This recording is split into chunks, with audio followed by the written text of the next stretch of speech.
All right, guys, we'll go ahead and get started here. As y'all know, there's a exam on Friday. It'll be about 40 multiple choice questions. Bring your blue sheets. The last piece of information besides what's on the study guide and what you guys did for your flashcards on Monday will be the lecture today by Phil and Pete coming over from athletics to tell us a little bit about drug testing and the drug testing process here at the University of Wyoming. So, guys, take it away. Sir. So Peter Briggy, I'm one of our assistant athletic directors over in the athletics department just across the street here. Phil Willie is formerly our senior associate AD for internal operations, so he really ran shop over in athletics on both academics and compliance. He has subsequently moved on. He's now in general counsel's office, so he's across campus from us now, but absolute pro in compliance and athletics. He was with us for over 13 years, 13? So he's got a wealth of knowledge. So when the question was asked if we could come back and do it, I had to first go to Phil and say, hey, do you want to come back and do this and help me out on this? So we're here today to talk to you about some NCAA drug testing policies, how they do it, and then also UW has drug testing policies that are specific to our athletes. Obviously, we do have a couple of athletes in the room, so we may call on you guys a little bit, help us out.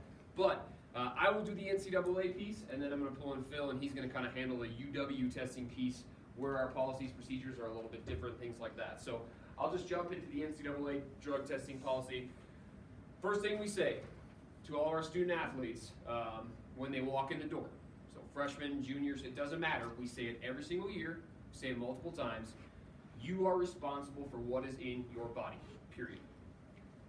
You are responsible for what is in your body, period. Why would we say that? We would say something like that because we'll talk about the testing policies, procedures, things like that, but there's a list of specific banned substances that the NCAA has, which you cannot take, and so you cannot take them by accident. You cannot take them by mistake. We'll dive into that a little bit deeper, but the NCAA says you're responsible for what is in your body, period. I'm just going to jump right into kind of the testing methods. What is the preferable testing method for the NCAA? What do you guys think? Come in, we rip out some hair follicles and go and test those? Right? I will be soon. Me too. How does the NCAA test? Urine samples. Okay? So when you are called to test for an NCAA drug test, where we do our testing is in the AA area, so Drug Free Sport, the company that does the testing, and they also do our testing. They will come in, work with the NCAA, and they will show up, and you are provided with a small cup. And they're going to tell you to pee in a cup. So we have, obviously, the way the testing works is our student athletes take that cup, regardless if you are gun shy or not, you are going to have somebody standing. So let's say that you are facing the other way, or I'm facing this way and I'm peeing, you're standing right there. Okay? You have somebody of the same sex that is standing with you in that area to make sure that you are testing appropriately. Why would you have somebody standing right behind you? I mean, obviously it's a little awkward. Why would somebody be standing right behind you? Cheat the system. So you can't cheat the system. How would you cheat the system? Clean urine. Clean urine? Any other ways you can think about cheating the system right now? With somebody standing right behind you? It's really not a thing anymore. It's a great example, and that's exactly why. Has anybody seen the movie The Program? This is really, really old. I gotta stop using this example. I just don't know if there are any other good ones. So the guy is taking a urine sample, and he goes into the stall, and he has a contraption inside, like the toilet paper roll that he pulls out and has clean urine for his sample. Okay? The days of that are really gone. I mean, I haven't heard any instances, things like that have occurred probably in the last 10 years from an NCAA standpoint that were said, this athlete tried to tamper or basically buck the system, if it would be. So if somebody's standing right behind you, you are expected to pee in that cup. What if you can't? What if you are just that gun shy where you absolutely cannot go in a cup at that time? Or what if you just pee before you got there? What happens? Give it Say it again? You wait around. You wait around. Forever. Sounds like you've been tested, Kylie. So if you cannot produce a test, you have to wait. Okay, so if it's just over here at our house, Super easy. All right, you just sit there and wait. What happens if you have class? If you had class that you've had to get to? Yeah. So you have to stay and produce that sample.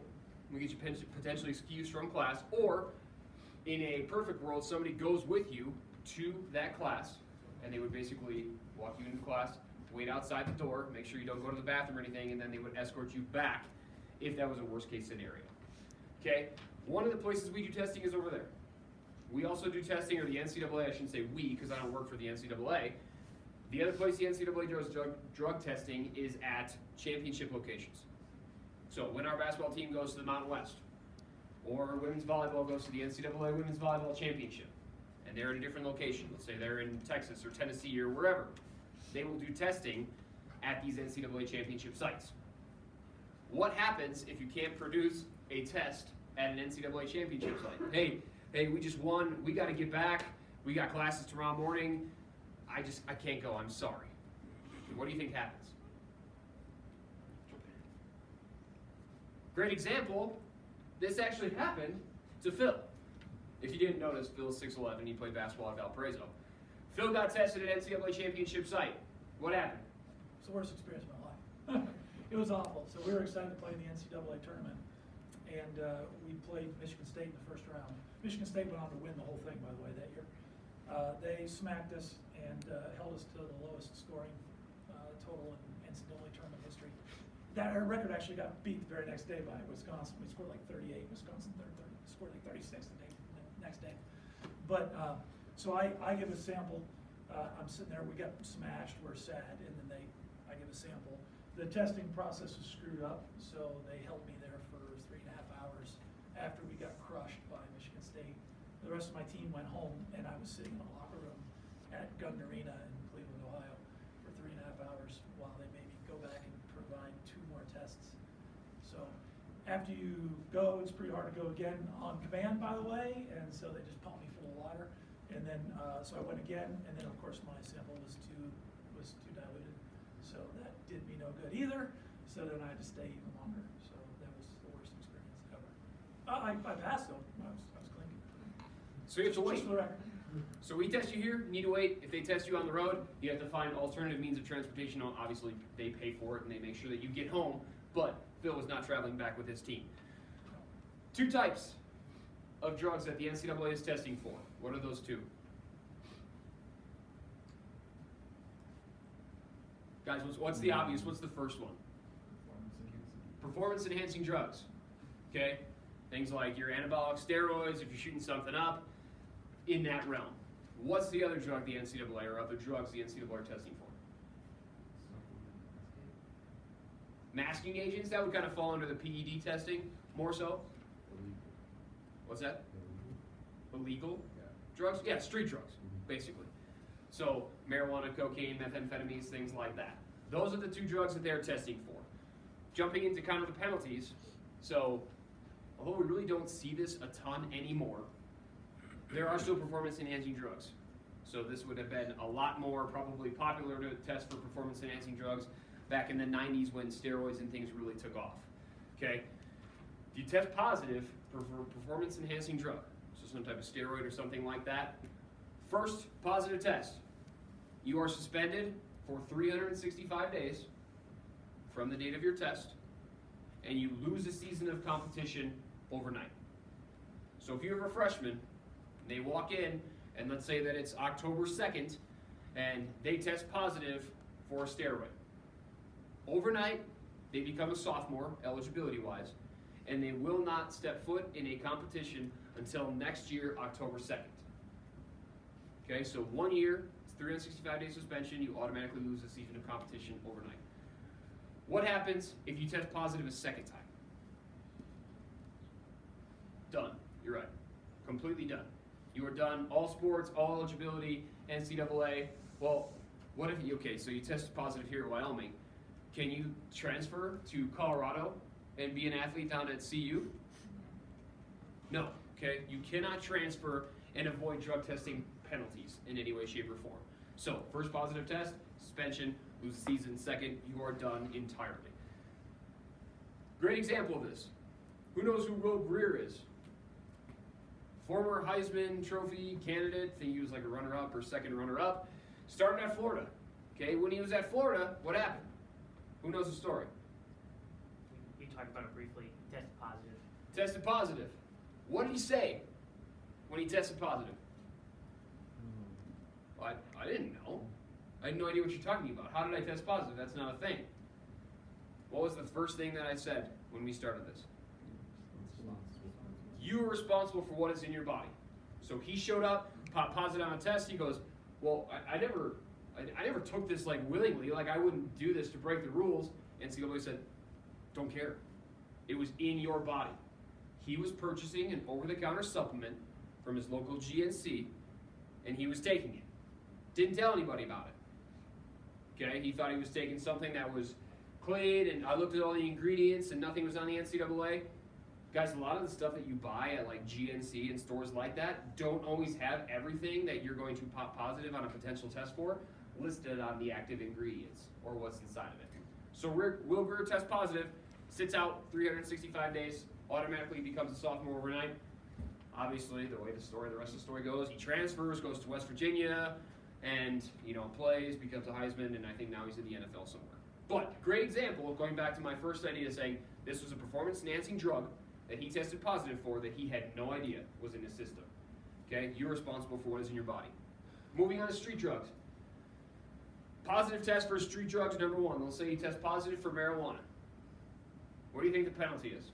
So for a performance-enhancing drug, it's 365 days, and you lose a season of competition. What about for a street drug? Thoughts? You think it's more or less?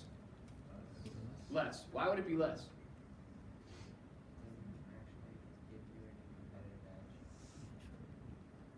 It's an interesting answer. I mean, it could, maybe if you're smoking marijuana, yeah, but what if you're like doing cocaine?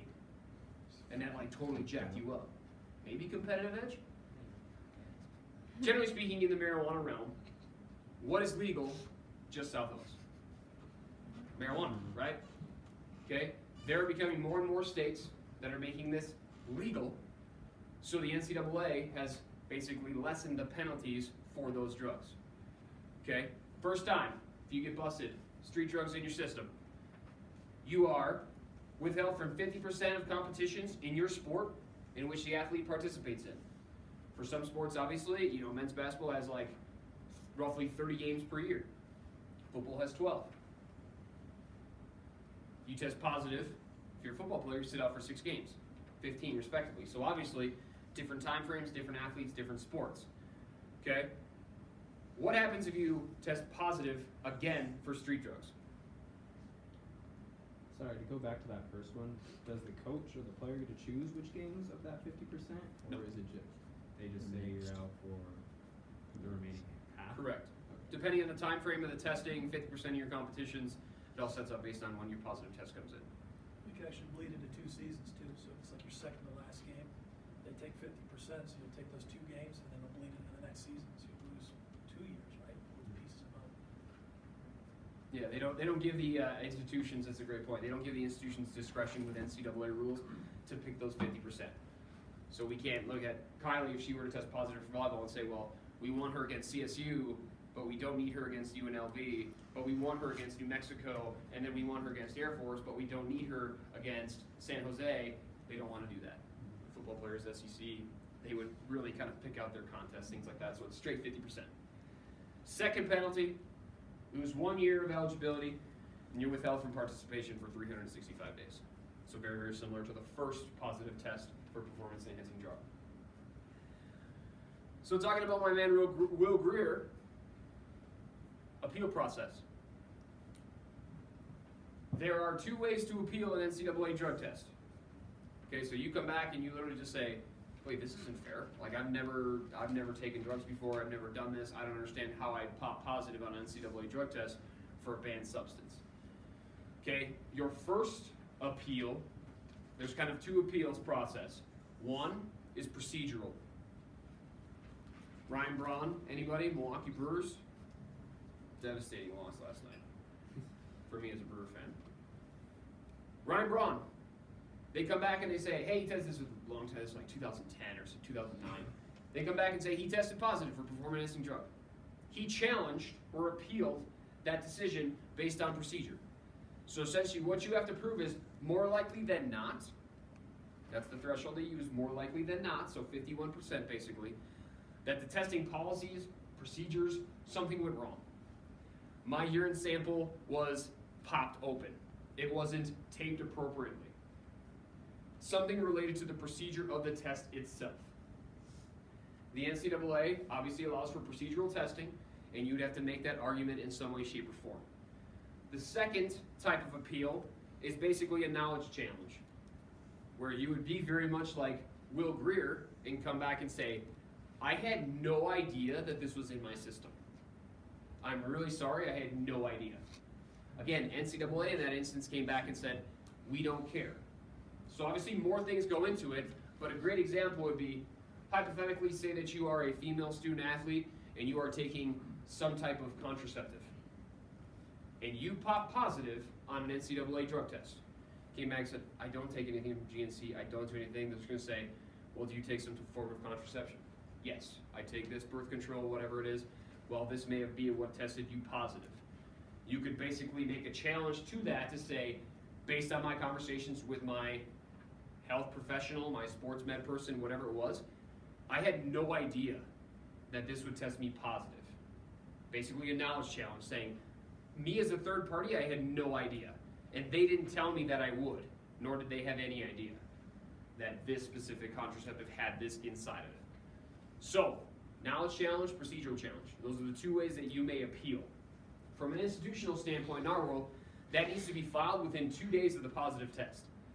Not a lot of time to get that information and process, but we as an institution need to move ASAP. So those are kind of the two appeals. Last thing, just kind of the miscellaneous information for you guys related to NCAA drug testing, and then I'll let Phil jump into kind of our institutional testing. What happens if you don't show? So I'm scheduled for a drug test at 9:20. It's 9:18 right now. Phil and I are doing this right now. I'm just like, ooh, this is just more important than me going to my drug test. What happens if you don't show? Positive test. Okay? If you do not show up, you will be considered tested positive.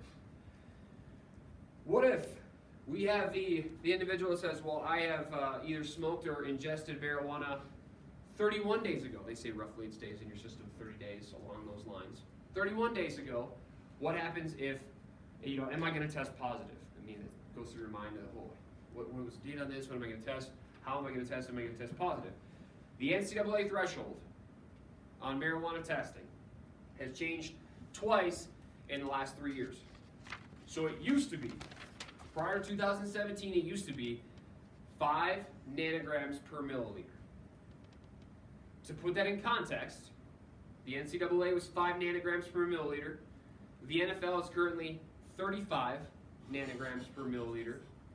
The NBA is 35. MLB is 50. And the WADA code, so for cycling and things like that, other WADA activities, what do you think it is?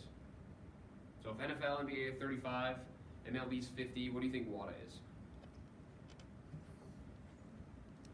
Olympic track athletes. 150.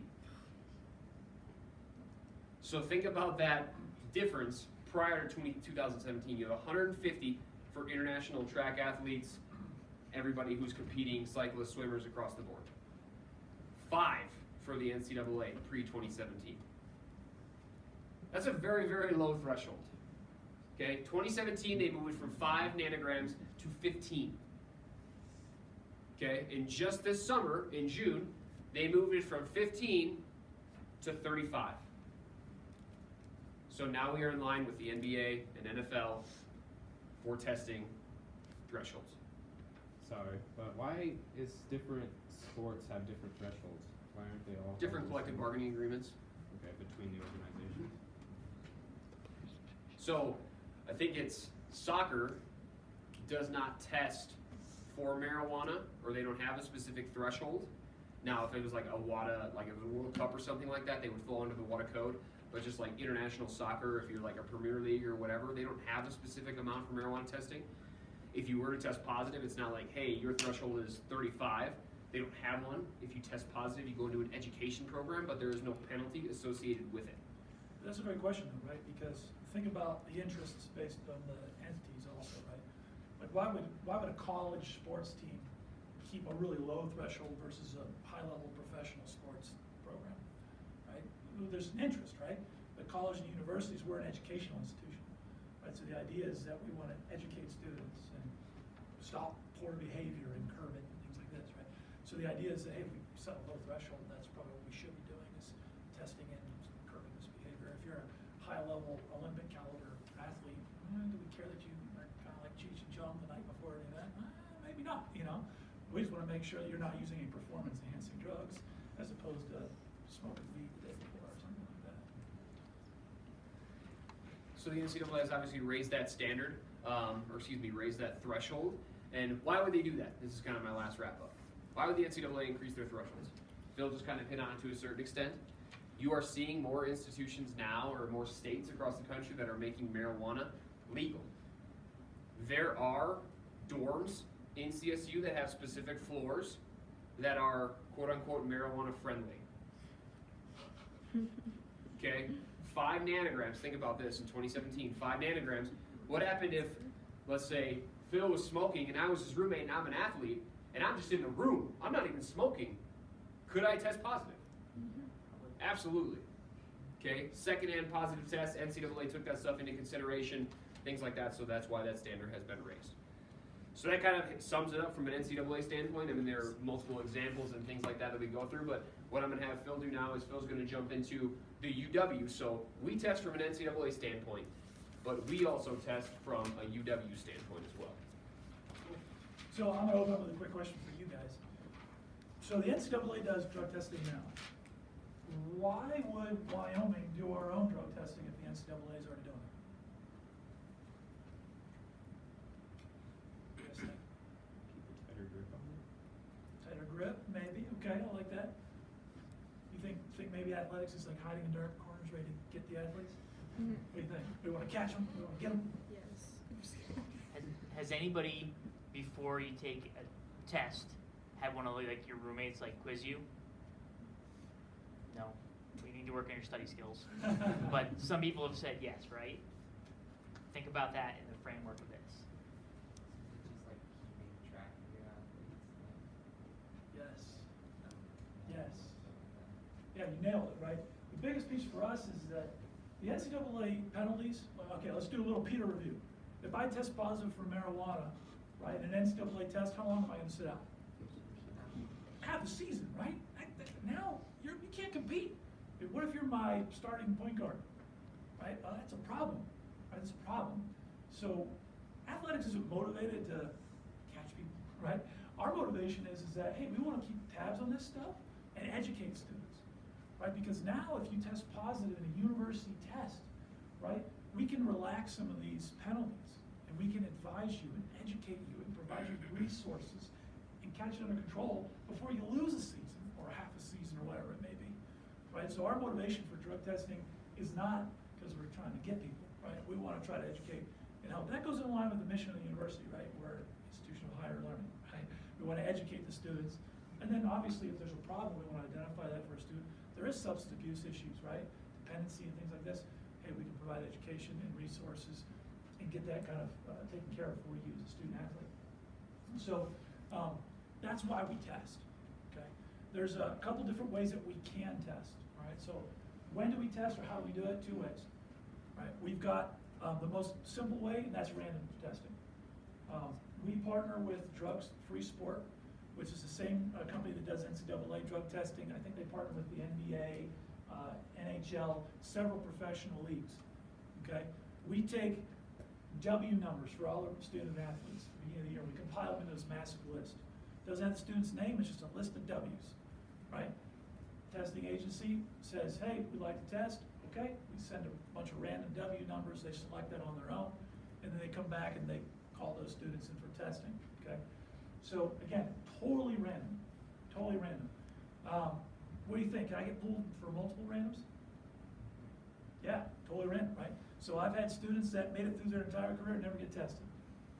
Good for them. Well, maybe. Right? Other students, like someone like me, right, when I was in college, I got pulled like 3 times in 1 year one year. That sucked, all right? But it happens, okay, it happens. So again, first way is completely random testing. The second way we have is reasonable suspicion. Now, we put that language in there, reasonable, right? What do we think is a reasonable suspicion? And why would we have a process for this? Take a shot. Why would we want to have a process where we can say, you know what? You may be smoking, I'm gonna pull you in. Why would we do that?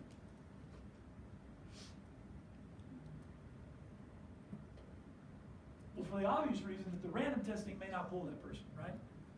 And we want to have some sort of layer in place where if we think something's going on, that we can at least test and find out what's going on. But on the other side, that kind of sucks, right? If you're a student, we're student athletes, a couple student athletes, right? If I'm a student athlete, how do you feel if coach is like, you know what? You may be smoking. I'm gonna pull you in tomorrow, let's drug test you. How would you feel about that? Yeah, it kind of sucks, right? What do you think? Do you think we should have some rights? Okay, that's why we have this reasonable suspicion process, right? We don't give the coach the ability to pull somebody and say, you know what? You smell like weed. Come on in, let's test you tomorrow. Instead, we have this process where we actually have to go in, and there's a group of 5 people within our athletics department that make this determination together. We consult with the physician, the coach, the SWA, which is the senior women's administrator, right? Other administrators within the program that oversees the sports medicine unit, right? There's a group of 5 people that make this determination together based on information. We have to fill out a form, right? It's not like the coach comes in and says, "Buddy, test." We do a form. We fill it out, right? And then we put it on record. That way that student knows that we're not just picking them because we don't like them, right? Because that's the other concern. Some student may say, well, coach just doesn't like me, right? I said something to coach, he don't like me, so he tested me. No, man, that's why we have the reasonable suspicion process. It protects your rights, and then we put it in writing why we decided to test you. And we make the individuals requesting the testing put down specific rationale for why we're gonna test, right? It can't be that, oh, well, they look really sleepy this morning, they must be using. All right, dude, we need more than that, right? So we list out some things that we're looking for, right? We look for a presence of odor of drugs. We look for irrational behavior. We look for, common signs of drug use, that come with, the physical elements of that. Right? So those are the kind of things we look for. We have the person that fills out the form put all that information in there, and then the committee makes a determination if they think it rises to a level that we're actually suspicious, right? That group of 5 people could go, this ain't enough. Sorry, we're not testing that student. Or they could say, oh yeah, this does sound like it's a problem. Let's go ahead and test this student, okay? I worked in athletics at Wyoming for 13 years. And I can honestly tell you that we used that process one time. Okay, we don't like to use it, right? Number one, because no one wants to pull out an athlete and say that to them, right? And number 2 is it just doesn't come up very often. Yes? How long does that all take with the paperwork and getting the committee together and everything like that? It's fast. In athletics, it's fast. Yeah. And honestly, it's really because most of the people that are involved are people that are on campus and within the athletics department. We don't consult with anybody outside of our own bubble. So it is fast. So we can fast track that form through. But honestly, again, we use it one time. So with that different test, or those 2 different ways of testing, do you let the student athlete know which test it is, like if it's random or if it's Absolutely. suspicion? Yeah, absolutely. Absolutely. That's key for protecting their right is we're gonna tell them, hey, look, you got pulled in a random test.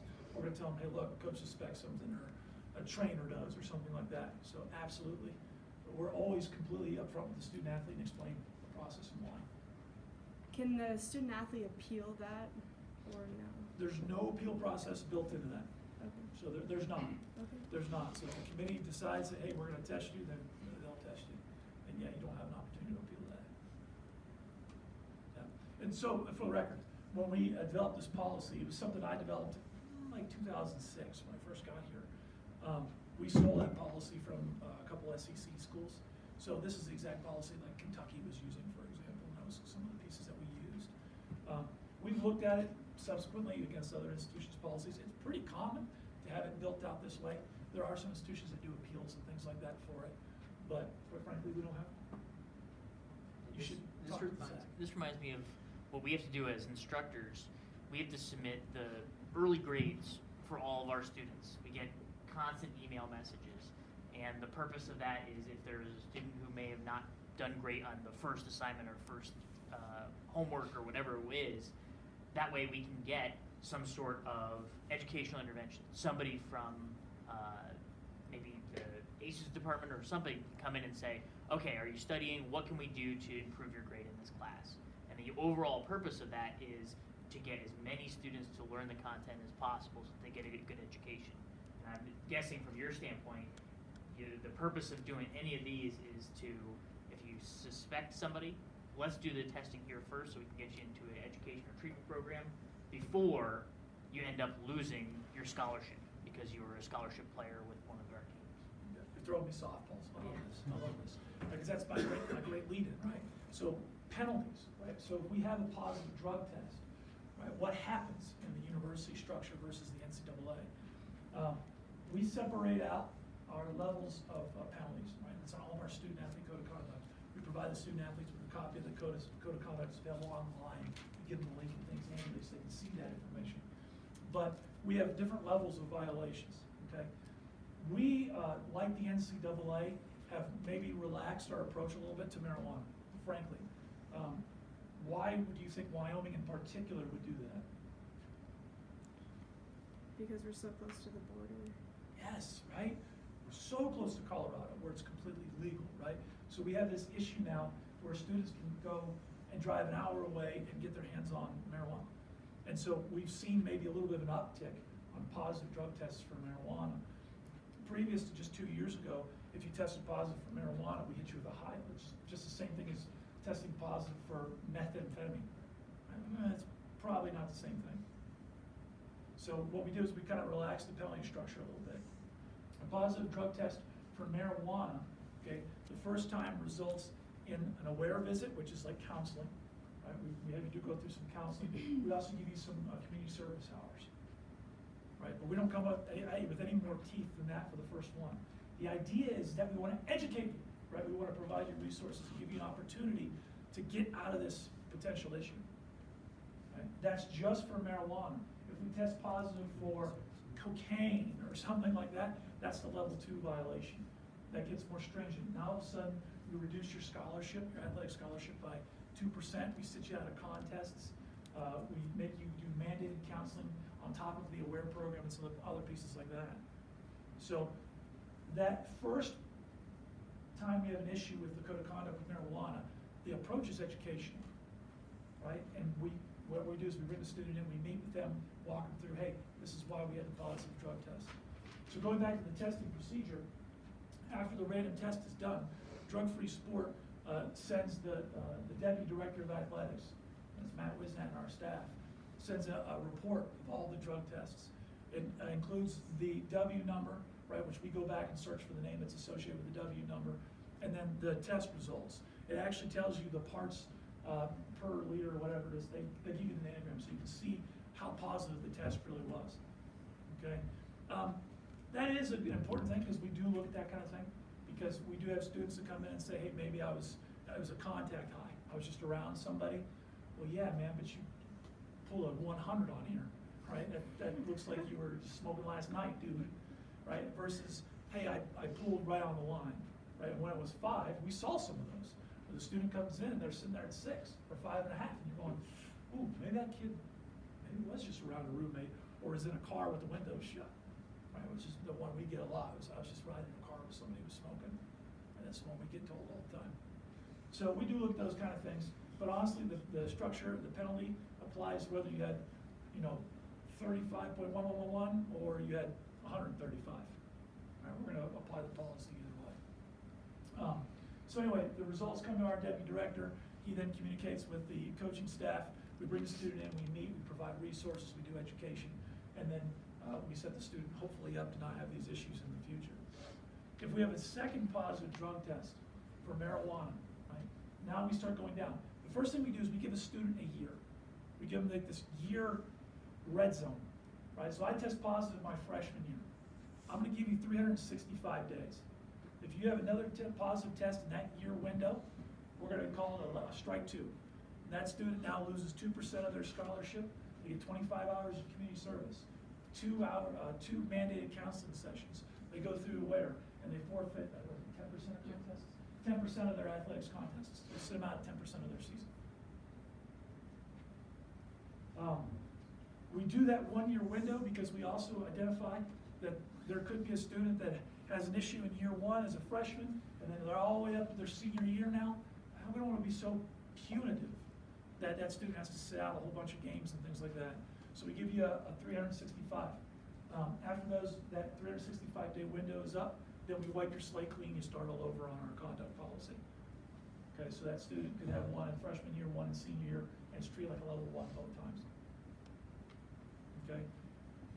Yes, sir. Is the coaches of these programs able to take action too, or is it strictly to your guys' punishment? You told me softballs too. I like this. I like this. Yeah. We built into the policy that every coach has the ability to put on additional penalties and additional structural pieces on top of what we do. We're the bottom basement, right? We're the bare minimum. This is our penalty structure. Coach can do what he wants on top or she wants on top.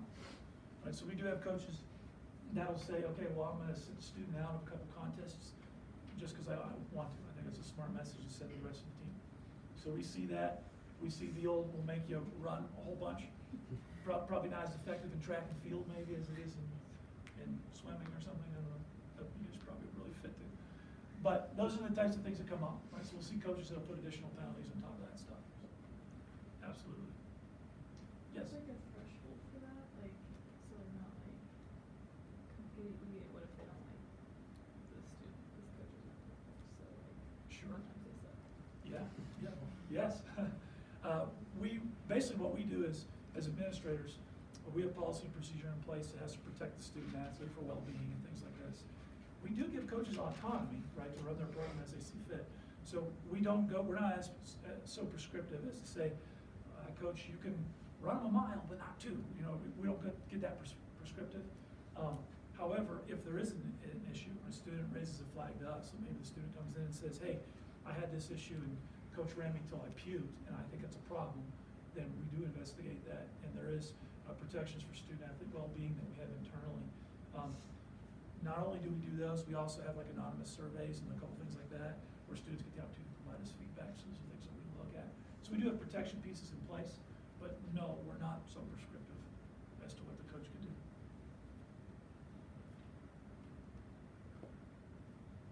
So university testing pieces, I guess the only other thing that I would kind of walk through, I had one note in here, I kind of wanted to get some thoughts. In your mind, and I asked this question just for my own edification, right? Do you feel like our penalty structure as it is now is one that is educating and providing resources for the students? Do you think it's overly punitive the way we do it now? What do you guys think about our actual penalties? Like we walk through, the first time is this community service and education, the second time we start sitting out a contest and take away financial aid. What do you guys think? Are we on the right track? Should we be more punitive? Should we be less? What do you guys think?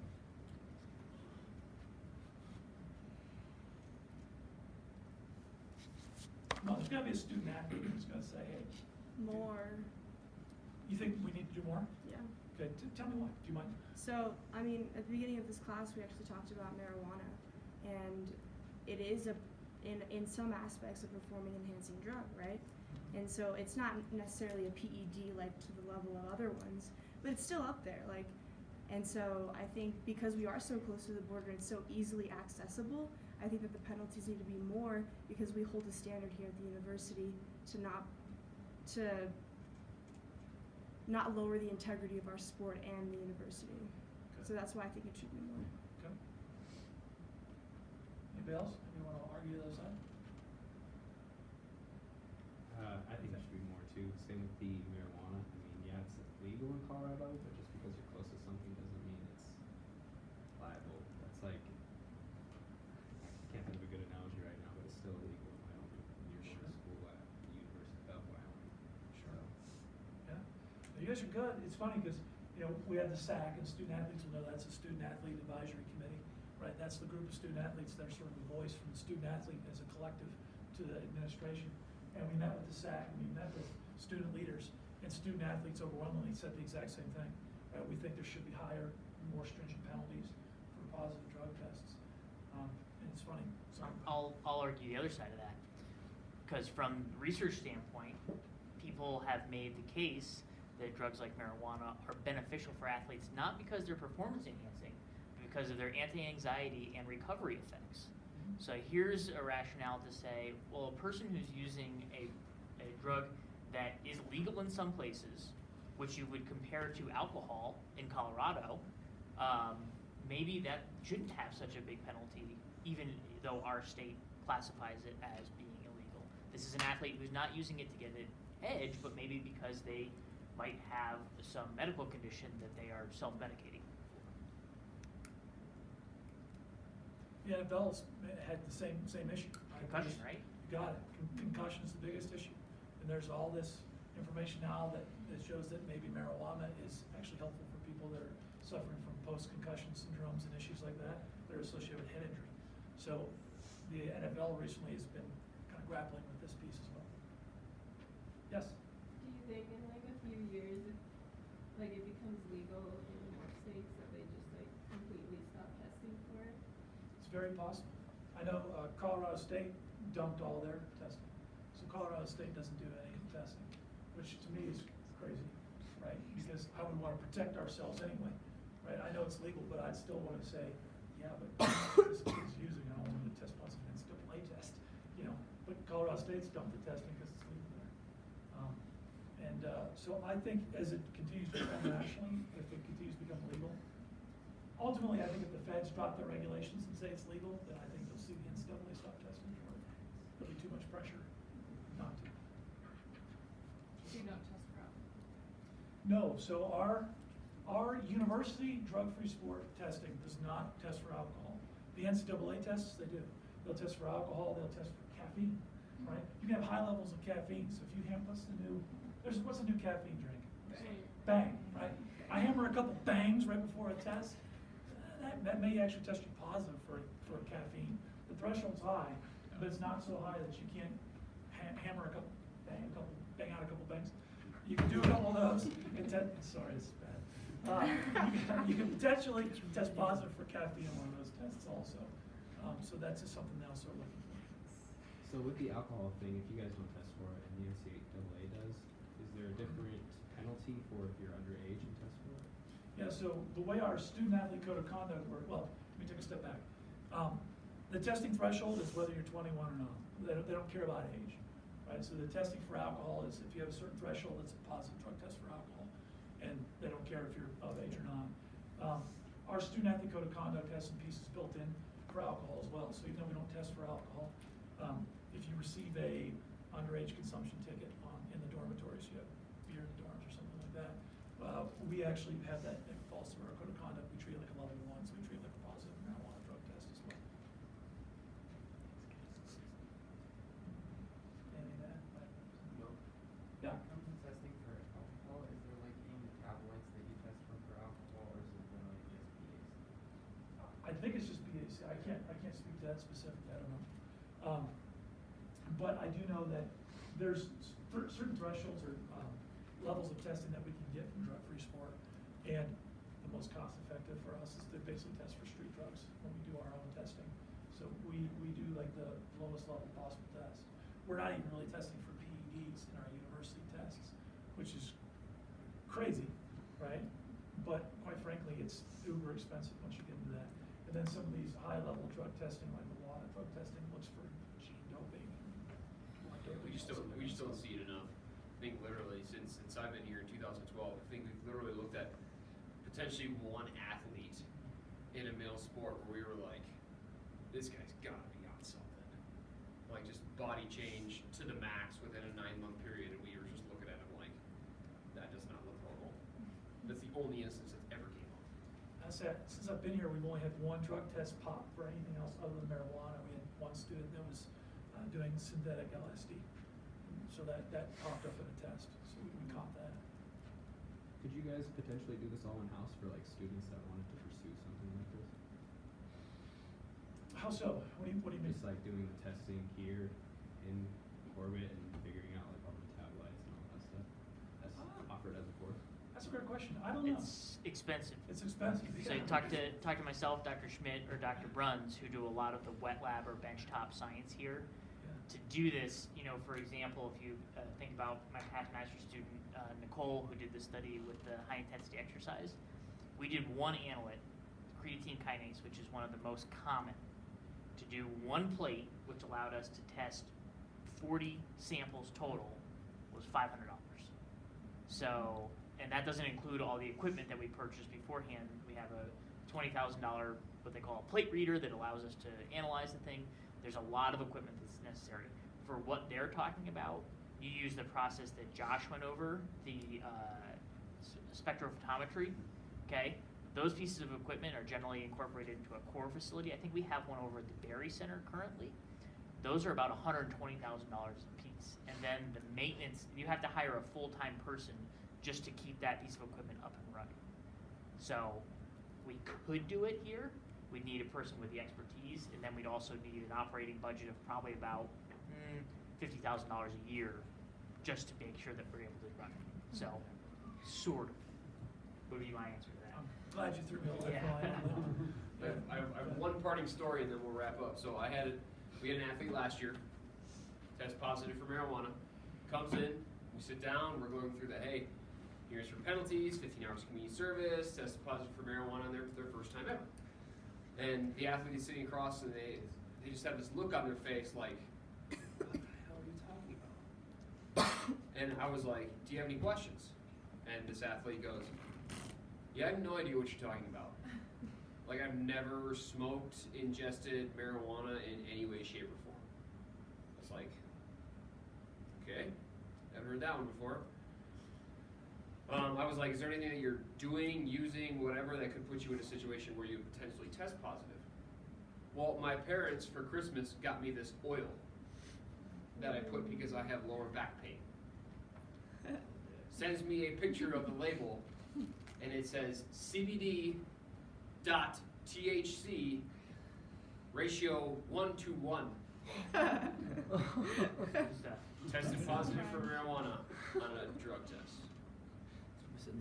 So that is the new world that we are navigating. It was literally being used for I have lower. My parents got it for me. I put it on before I go to bed at night to help me relax and to help my lower back pain when I sleep. So good. Yeah, but he's applying it topically, so like he only is getting the CBD effects, so probably that he didn't know. Correct. Wait, so what happens? Crazy, but as we said, right, the NCAA doesn't care, Yeah. right? And that's why we would take the same approach, because ours is just to be overly protective. But you're right, the NCAA is saying tough bananas. That person left the institution, so they did not have to serve their penalties. Smart.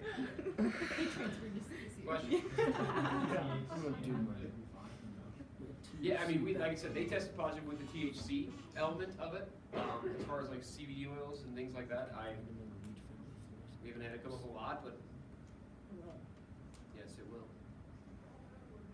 Thank you, guys. Josh and I will post updated questions specific to this lecture. The video will be available, and then we'll see you on Friday for the test. Yay! What's that?